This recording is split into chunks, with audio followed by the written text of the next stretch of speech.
After back-to-back promotions, Rangers' bid to return to the Scottish Premiership in the shortest possible time of 3 seasons hit a roadblock in the Championship in the 14-15 campaign. Chaos in the boardroom, the stands and the dugout led to patchy results on the pitch as they could only muster a third-place finish in the league and fell in the Premiership playoffs to Motherwell. Mike Ashley now has effective control of Rangers Football Club. The £2 million interest-free loan, which was confirmed to the Stock Exchange this morning, comes with the caveat of boardroom control. Another day and another boardroom resignation. Confirmation of Graham Wallace's fate came this morning in a short statement. We understand that Rangers manager Ali McCoist has tendered his resignation.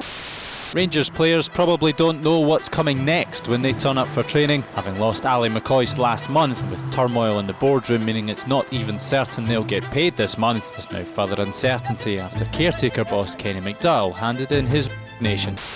Trading in Rangers shares on the Stock Exchange have been temporarily suspended. The state of the club has been described as precarious.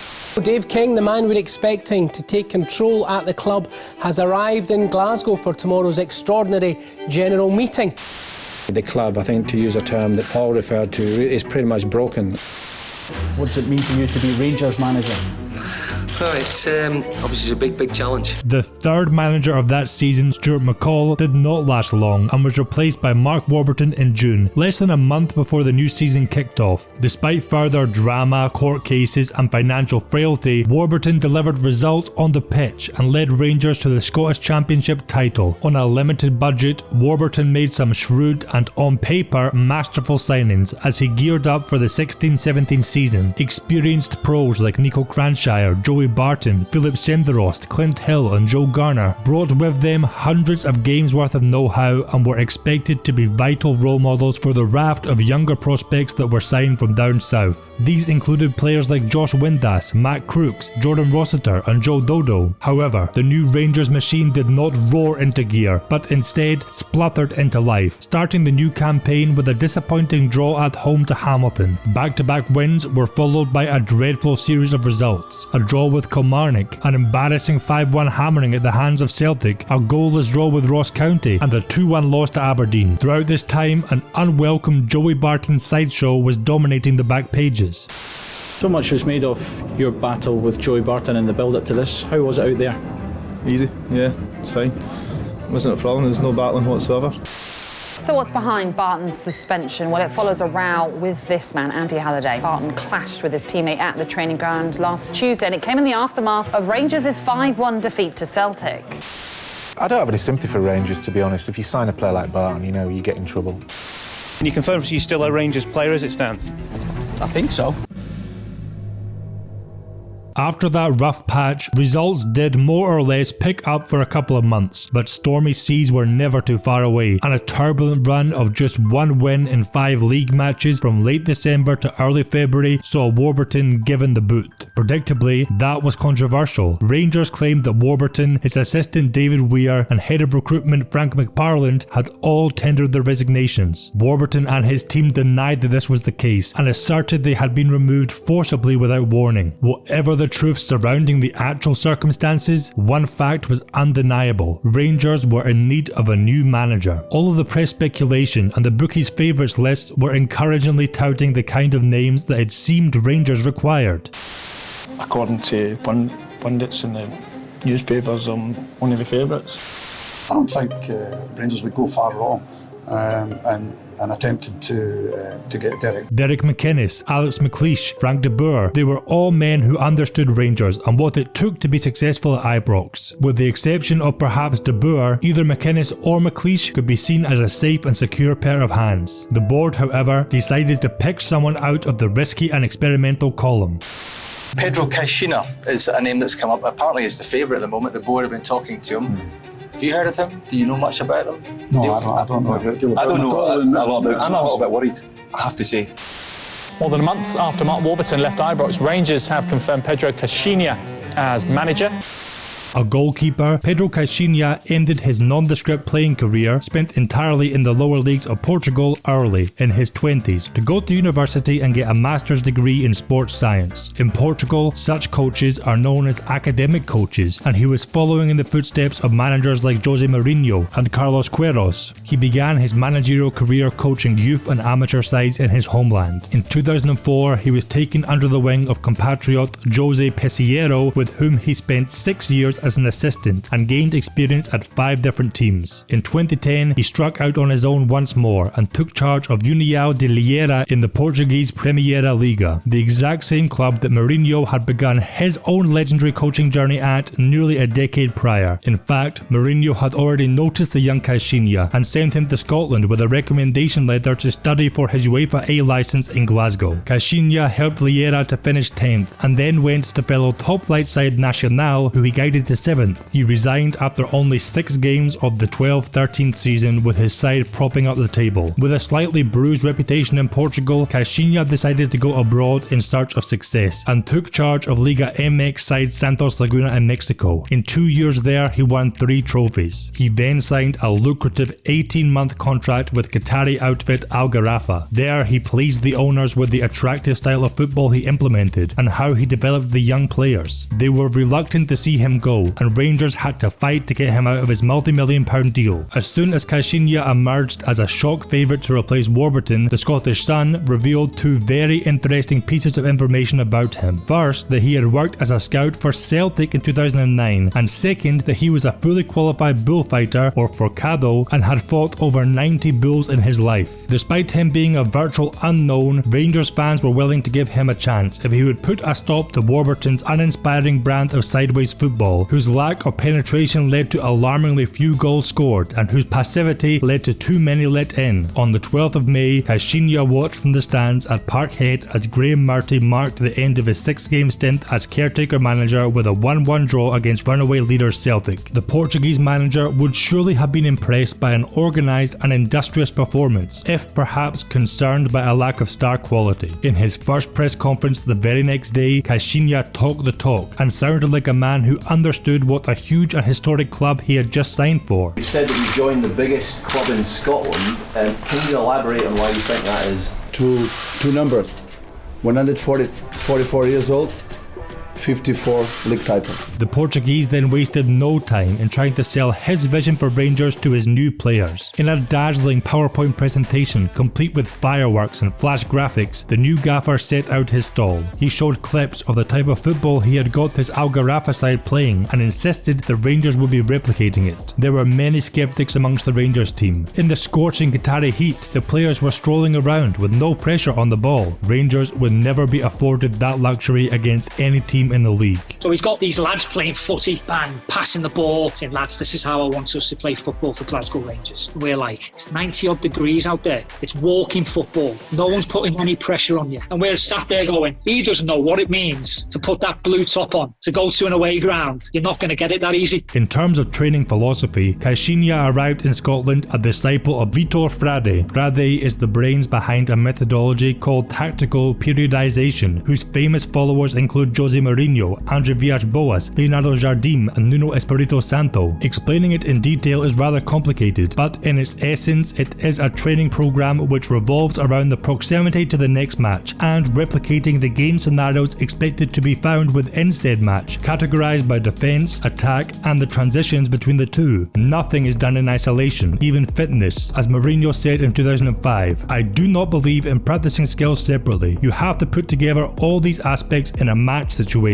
It has been a truly revolutionary approach which has changed football across Europe. However, Caixinha's methods were met with serious resistance at Rangers. Instantly abolishing the Wednesday day off and implementing a 6-day work week did not make Caixinha the most popular man in the building. Neither did informing his players to expect just 10 days holiday in the summer. In interviews since, Caixinha has painted his players as Luddites, unwilling or unable to buy what he was selling. We did not impose, but when we presented and worked this methodology, they were not not ready to receive it. It was difficult to work only in the direction of the way we wanted to play and the way we are going to face one specific opponent who will face us differently on a weekly basis. They weren't understanding it. This is the way we see the game and work the game, but unfortunately in Scotland we did not have the time or the chance to explain this to the people. I think if you compare England to Scotland with regard to openness, I think they are much more open to these sorts of different approaches and at least give the benefit of the doubt rather than just being critical and not understanding it. His former players are clear on where his training fell short though. In a system which places so much emphasis on simulating match situations, Caixinha never seemed to grasp the fact that the way he had analysed teams in the league playing each other would not be the way they would approach playing Rangers. In addition to this, his scouting information about how teams would set up was sometimes apparently completely wrong, as Andy Halliday would later reveal. It was a Friday before a game against Celtic and he was shaping up Celtic in a 3-5-2. Gaffer, I was like, Celtic don't play a 3-5-2. He's like, you questioning me in front of the players? I was like, aye, because they don't play a 3-5-2. He sent me in. Sure enough, Celtic play 4-3-3 like they did for the previous 6 years the next day. Caixinha's reign as Rangers manager kicked off with an impressive, if not entirely unexpected, 4-0 defeat of Hamilton on the 18th of March. We have a lot of work in front of us,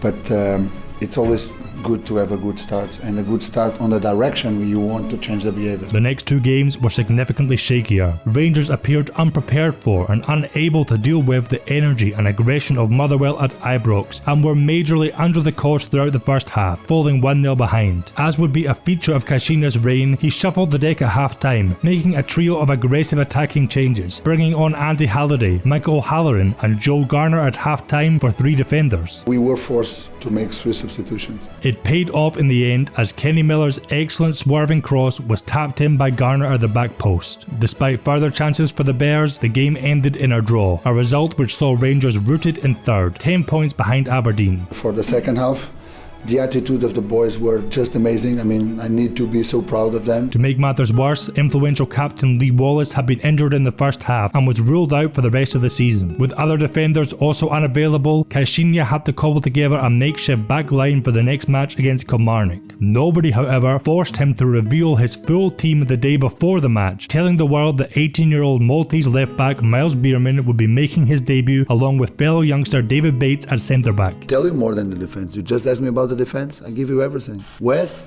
James is back, David, Danny, and Miles. Naturally, Kelly manager Lee McCulloch took advantage of this unexpected golden nugget of information and placed tall, powerful striker Connor Salmon on the wing up against Bierman. The debutant had a difficult time. Kelly took the game to Rangers and managed to frustrate them. Caixinha's men lacked a cutting edge and ruthlessness in front of goal, and despite having a raft of shots, were frustrated by goalie Freddie Woodman and the woodwork. We cannot be happy with it. I mean, when you draw one game in Rangers, the things are going on a different direction than the culture of the club, the history of the club demands. It was another disappointing draw which saw Rangers fall even further behind Aberdeen. 3 days later, and Rangers had the chance to close the gap on the Dons at Pittodrie. A fast, furious and physical match went the way of Rangers, with a flurry of activity late on as they scored 3 in the last 10 minutes. It's very important for us to understand that we just conquer 3 points. It's important to know where we did it and the way we did it,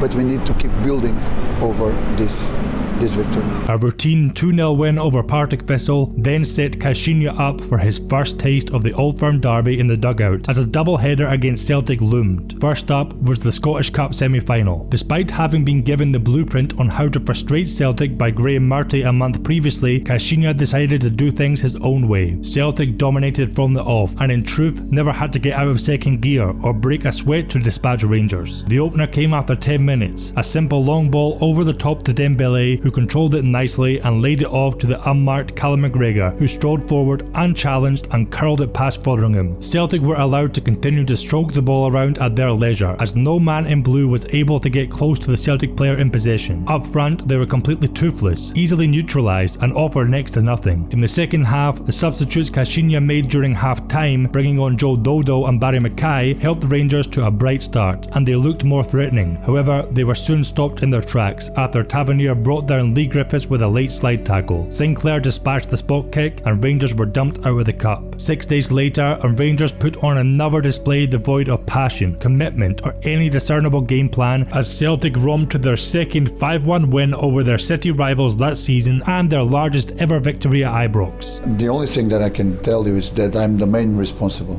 for this defeat today. Rangers won 3 of the 4 final league games of the season and they had to settle for a third place finish, 9 points behind Aberdeen and a whopping 39 behind invincible treble winners Celtic. Due to backlash from the media and his players, Caixinha softened his stance a little bit in terms of the summer break, generously allowing his team a whole 2 weeks off as opposed to the 10 days he had wanted. A 3-week minimum is what is recommended by FIFA, and very few of Caixinha's men were pleased with just how little rest they had been allowed. In addition to preparing his side for the 17-18 season, it was Caixinha's first transfer window with Rangers, and he was busy trying to shape the squad in his image. First through the door was Portuguese centre-back Bruno Alves. On the surface, what a signing this was. A tough tackling 6'2" defensive behemoth, Alves had scooped up multiple league titles and domestic cups in Portugal, Russia and Turkey, as well as helping Portugal win the 2016 Euros, starting the semi-final. Despite the fact that he was 35, Alves was expected to be a big player in the upcoming season, adding presence, discipline and organisation to the back line. For me, it was supposed to be the Scottish football version of when a 35-year-old Thiago Silva joined Chelsea in 2020. The very next day, and Caixinha's second acquisition was announced. 25-year-old former Aberdeen captain Ryan Jack was signed for free on a 3-year deal following the expiration of his contract with the Dons. Jack's signing seemed to address one of the major criticisms levelled at Rangers the previous season, a lack of leadership and strong voices in the midfield. The third new arrival was another addition made with the view of strengthening the back four. 23-year-old centre-back Fabio Cardoso was a rising star of Portuguese football and seen as a player with massive potential. As Pedro Caixinha said at the time, everyone describes him as having potential to be one of the centre-halves of the future with the national team. We believe in him and he can perform on the right or on the left, which is good in a centre-half. Fabio is 23, so having an experienced player like Bruno Alves is good. He's a player whose one main characteristic is leadership, so Fabio will feel comfortable and grow and learn from him. With the spine of the team strengthened, Caixinha set about bolstering his attacking options and looked to a player he knew well. 29-year-old winger Daniel Candeias played under Caixinha at Nacional. Fast and technically gifted, Candeias would add some zip out wide. Clearly keen to end his team's over-reliance on an aging Kenny Miller for goals, Caixinha signed 2 strikers in quick succession. In all competitions, Miller was Rangers' top scorer in the 16-17 season with 14, and he was also their lead appearance maker with 47.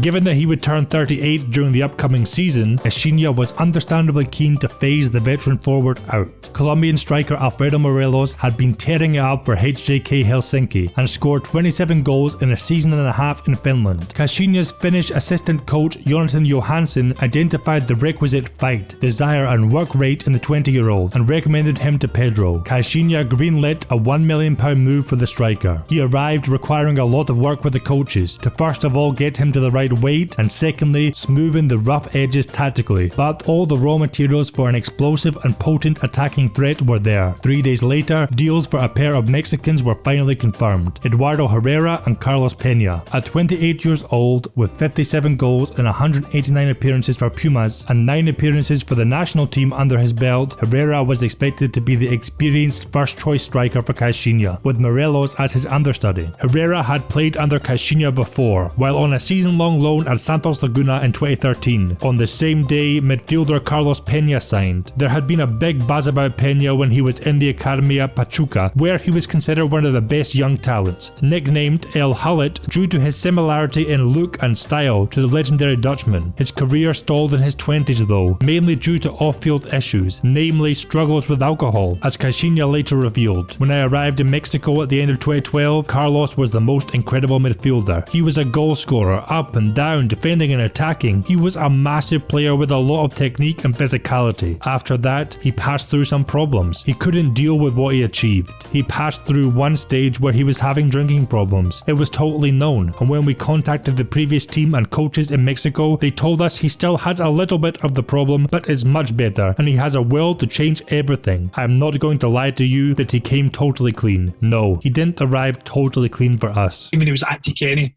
signing this player from Mexico, he's the Mexican Messi.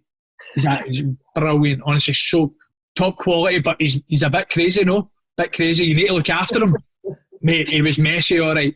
Like, this guy was he was the modern alcoholic, mate. Caixinha's final permanent transfer of the window was former Scotland international Graham Dorrans. A midfielder with a wealth of experience in the English Premier League and Championship, Rangers were only too pleased to finally get this one over the line after they had seen 2 bids rejected by Norwich. Caixinha also brought in 3 loan signings, Dalcio, Nemane and Declan John. Rangers also had a busy summer in terms of outgoings, as Caixinha looked to clear out the players he believed to be dead weight or simply unable to play the way he wanted. Many of the bodies brought in by Warburton were gotten rid of, amongst others. Clint Hill, Philippe Senderos, Joe Garner, Barry Mackay, Matt Crooks, Rob Kiernan and Martin Waghorn were all shown the door. Their sales added several million to the club's coffers. Any poor results or performances from last season under Caixinha could more or less be forgiven for 2 main reasons. 1, he did not have a lot of time to train and connect with his players, and 2, they weren't his players. Well, with the early pre-season start and the best part of £8 million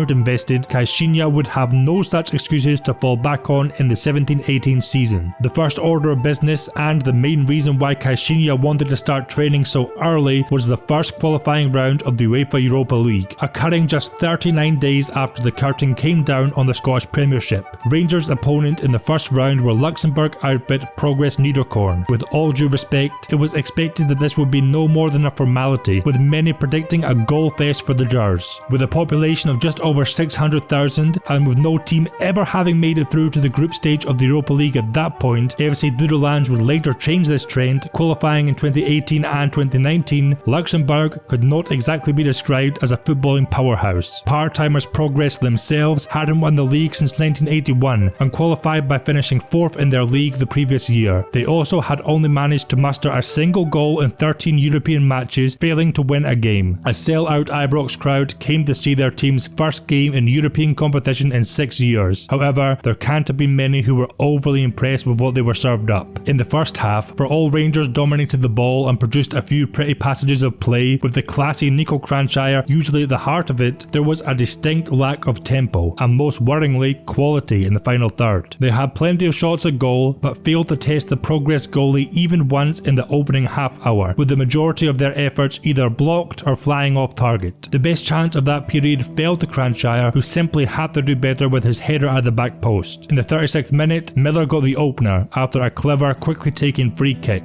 But this didn't trigger an opening of the floodgates, as it perhaps should have. Cranshire was the first player to draw a save from Sebastian Flaus 5 minutes after the goal, and then Fabio Cardoso forced the keeper into a fine stop on the stroke of half-time. As Rangers went in for the interval, perhaps disappointed they only had a slender advantage to show for all their work. In the second half, Rangers continued to create chances, but continued to be frustrated that they couldn't hit the back of the net. They also allowed Progress to grow a bit in confidence and snatch a couple of decent sights of goal themselves. The game ended 1-0, and it has to go down as a huge missed opportunity for Rangers to have been out of sight going into the away leg. We could have scored, and we should have scored a little bit more goals. We could not arrive with the quality and the aggression that we want, and the presence as well. In Luxembourg, Rangers were made to pay for their first leg failings in spectacular and infamous fashion. A sleep-inducing first half saw Rangers employ a baffling strategy. Seemingly content with their precarious lead, they had the lion's share of the ball, but displayed a startling lack of urgency to put the game to bed. 2 minutes into the second half, Rangers were given a stark warning to up their game, as Francois nearly opened the scoring on the counter. Rangers didn't take the hint though, and continued to play in a lackadaisical, lukewarm, lackluster fashion until the hour mark, when Ryan Jack had a great opportunity to put the tie to bed, but could only direct his free header into the goalie's thankful arms. A minute later, and Cranshire too had his head in his hands as his effort cannoned back off the bar. 60 seconds after that, and the Bears were made to rue those missed chances, as Progress opened the scoring and levelled the tie through Francois.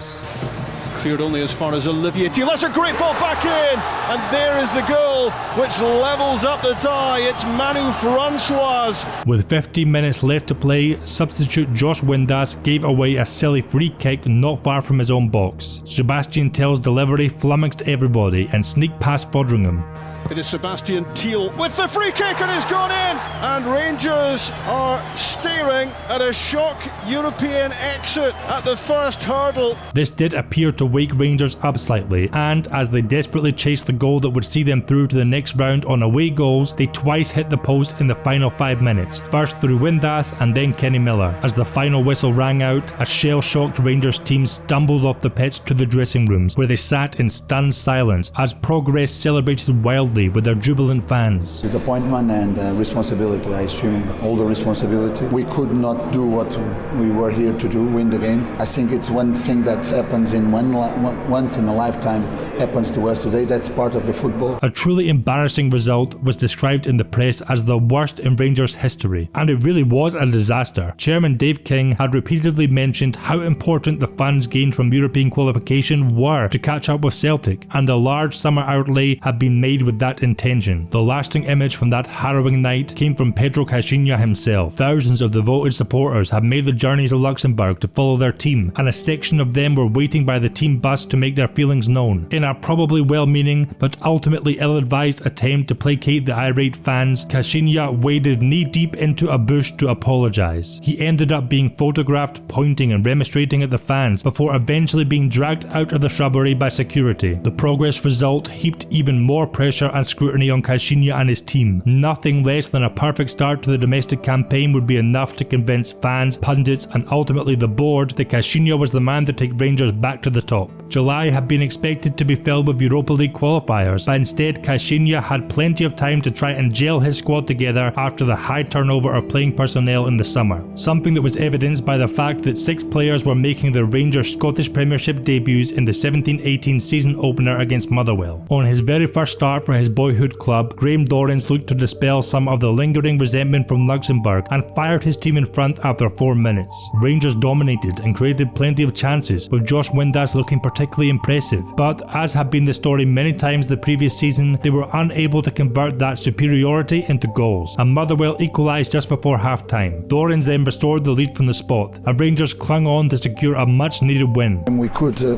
be talking about a different result if we had been a little bit more efficient on the last third, on the chances we create. The next league match against Hibs at Ibrox saw Alfredo Morelos open his account, Ryan Jack sent off for violent conduct, and Rangers ultimately fall to a 3-2 loss in a thrilling encounter. I know that I'm going to take care about my boys. I know that the carrot of the boys that I'm having down there, and I know that they are going to have a strong reaction. We are here, we are united, we are the people. Rangers' failings to convert chances into goals continued against Hearts, as they were held to a goalless draw at Ibrox, meaning they had taken just 4 points from a possible 9. The pace of the passes need to be higher tempo, passing, moving. Back-to-back wins against Ross County and Dundee saw Morelos continue his impressive start to life in Glasgow as he bagged braces in both those matches. Imagine if you say he's not fit and he's scoring already 5 goals on the league and 2 more on the League Cup, so 7 goals. The Gers' inconsistency and struggles to build any type of momentum under Caixinha were laid bare in a 2-2 draw against Partick Thistle. A concern the way that Rangers are starting at the second half of games. It's maybe been a theme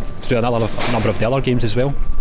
Yeah, I think on the last couple of matches we didn't start good. And so, Caixinha was a man under pressure, heading into the first Old Firm of the season with his team sitting third, 5 points behind first place Celtic. You wouldn't have known that Rangers were the home side, as they were under the cosh from the first whistle, pinned back deep into their own half and under heavy pressure in the first 10 minutes. Rangers and their 7 Old Firm debutants got over their nerves and made a few forays forward, and had a convincing penalty shout for a Simunovic foul on Morelos waved away by the ref. The game then settled into a familiar pattern of Celtic dominating the ball and creating the best chances, although Rangers were making life more uncomfortable for them than they had in either of Caixinha's 2 Old Firms the previous season. With their pacey wide players, they posed a threat on the counter, but quality of the final ball was sorely lacking. Things got heated just before half-time, as Morelos was shown yellow for a late challenge on Boyata, and then, much to Pedro's fury, Scott Brown escaped any punishment for throwing out an elbow on Morelos. Brown and Caixinha got into a heated confrontation as the teams headed in for half-time with the scores level at 0-0. I saw an elbow again from Scott Brown. It's the second time on the same place, on the same pitch, in the same match, and nothing happened. So that's what I'm criticizing, and that's what I went to him and told him, if I'm there on the pitch, you're not going to put an elbow on my face. It took just 5 minutes of the second half for Celtic to finally make their dominance pay when Tom Rogic blasted them in front following a defensive mix-up. Caixinha then brought on experienced Old Firm campaigner Kenny Miller for Peña, who had struggled with the ferocity of the match. Rangers pushed for an equaliser, with Craig Gordon denying Morelos with a fine save from point-blank range. Rangers were enjoying their best spell of the game when Lee Griffiths finished off a slick Celtic move to double their advantage. Despite their best efforts, this is how the game stayed. It was the first time Celtic had won 3 in a row at Ibrox since 2004. In many ways, it was an improved Old Firm performance from Rangers, but ultimately, all the history books will show is that Pedro Caixinha was handed his third Old Firm derby loss in 3 games. With emotions clearly running high, it came out in the press that a furious Caixinha tore into his Scottish players, accusing them of failing to make him and his team feel welcome. He also ripped into Graham Dorrans, accusing him of a lack of respect after handing the captain's armband to substitute Kenny Miller, a gesture apparently not greenlit by the gaffer. Rangers followed that defeat up with 2 big wins, a 4-1 hammering of Hamilton and a 3-0 thumping of St Johnstone. The build up to that match with the Saints saw an interesting incident. It was during the international break, and following the late cancellation of a proposed friendly with Benfica in Portugal, Caixinha decided to organise a bounce game against Championship side Greenock Morton, stating it was because Morton played a similar style and formation to St Johnstone. This drew criticism, with some saying Caixinha was being disrespectful. Although they drew that friendly 3-3, it obviously helped in their preparations as they were impressive in Perth, with Carlos Peña putting in one of his best performances in a Rangers shirt and scoring a double. A huge match was next for Caixinha, the League Cup semi-final against Motherwell. Rangers had dispatched Dunfermline and Partick Thistle on their way to the showdown with the Steelmen. Although Rangers started brightly, they were unable to capitalise, faded badly, and were put to the sword by a clinical Lewis Malt brace. Not only were they dumped out of the cup, but a whole fresh pile of pressure had been dumped on Caixinha. Such a poor disaster performance from the team, something that nobody was expecting, even less myself. I honestly can't see how he can continue in the job. Dumped out of Europe at the start of the season, that was an embarrassment. Are they any closer to Aberdeen? Not really, in my opinion. Now out the cup at the semi-final, throw in the Kenny Miller stuff, the Old Firm defeat, and it doesn't matter how you spin it, it's just not good enough for Rangers Football Club. You know, for me, I don't think Pedro Caixinha is somebody that's got a future at Rangers, just a case of when rather than if. So, going into the league match against Kilmarnock on the 25th of October, there was a feeling that Rangers would be playing for Pedro Caixinha's job. Watching from the stands after being sent off at Hampden, Caixinha could only look on in horror at a scarcely believable end to the game. The Gers held a slender 1-0 lead through Jason Holt's first half strike, and it looked like they would put the game to bed when Eduardo Herrera was bundled to the ground by Kirk Broadfoot. As Daniel Candeias prepared to take the spot kick, Ryan Jack got into a heated altercation with Broadfoot, eventually being shown his 3rd red card of the season. All the drama had clearly put Candeias off, and he saw his tame shot easily saved. With their heads now gone, Rangers were all over the place in the dying embers, and a low cross into the box evaded everyone and found its way through to Chris Burke, who prodded in the equaliser. It proved to be the final nail in the coffin for Pedro Caixinha, and following a board meeting, he was sacked the next day.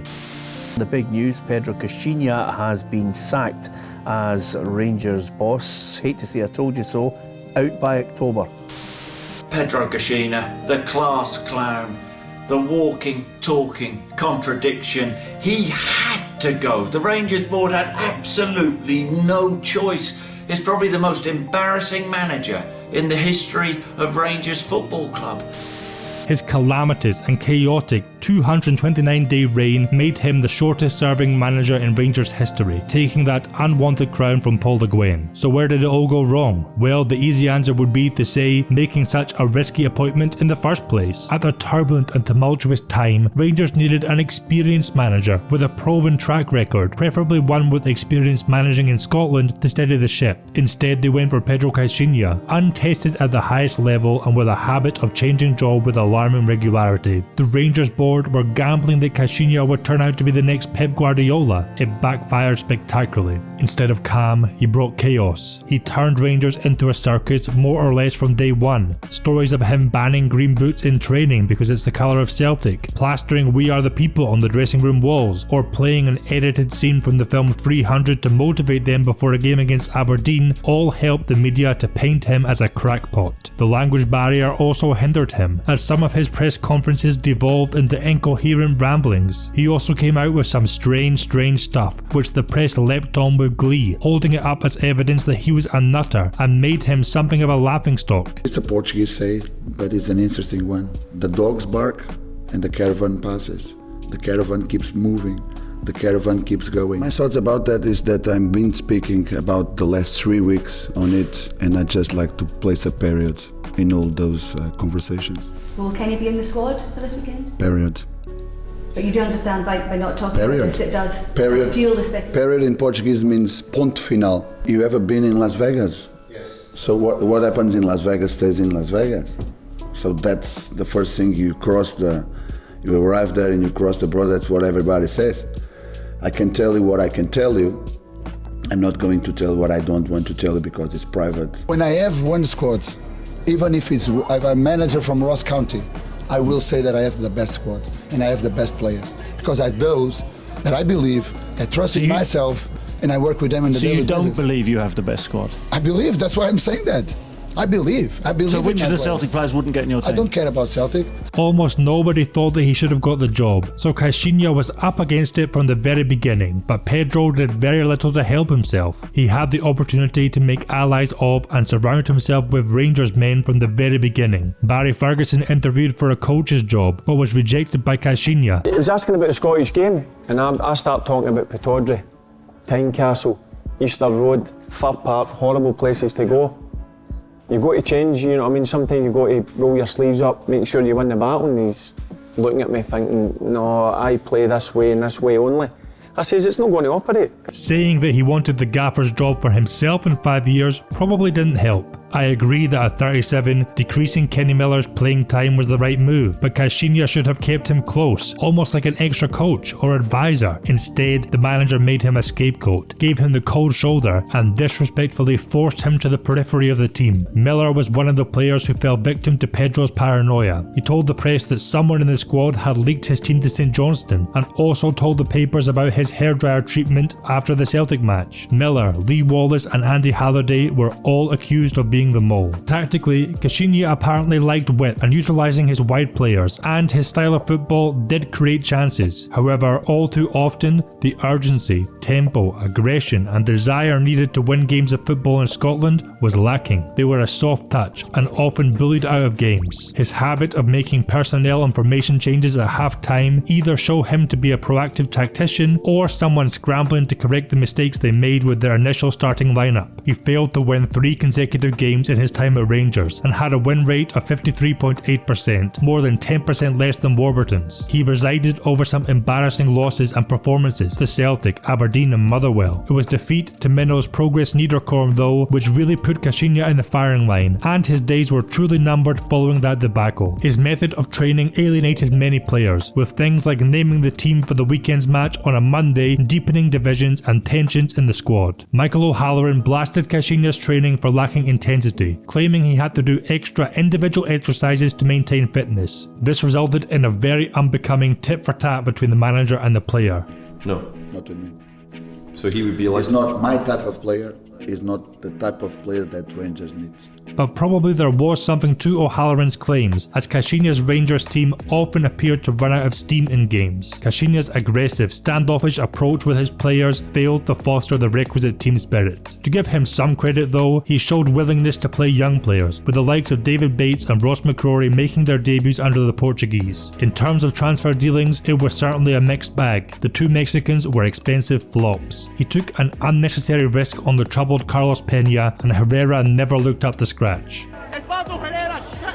Benfica loanee Dalcio appeared in both legs against Progress and looked like he had won a prize to be there. He would make only one more appearance. Bruno Alves struggled a bit with the pace of the league at the beginning and had some injury issues, but he improved towards the end. He was released after only 1 year, but he went on to have a great spell at Parma in the Serie A, so he could have done a job for Steven Gerrard. Likewise, Fabio Cardoso was not really given a chance and let go for free, has gone on to be a decent defender. Daniel Candeias garnered a cult following in his 2 seasons at at Rangers, appreciated by many fans for his work rate and endeavour, as well as his technique, although sometimes criticised for a lack of consistency. Graham Dorrans made a solid start to his Rangers career and was a strong presence in midfield, however injuries plagued his time at Ibrox. Ryan Jack's disciplinary issues in his first season at Rangers were unfortunate, but he went on to be a big player for the club. Alfredo Morelos was Rangers' top scorer that season with 18. He went on to make over 200 appearances for the Bears, scoring over 100 goals. I think labelling Caixinha's transfer business as an abject failure is over the top and inaccurate. Ultimately, Pedro Caixinha was another foreign manager who simply crumbled under the massive pressure of managing Rangers in the intense goldfish bowl that is Scottish football. I just need to be happy in knowing that the dogs will still barking, but we'll keep rolling the caravan on the direction we want.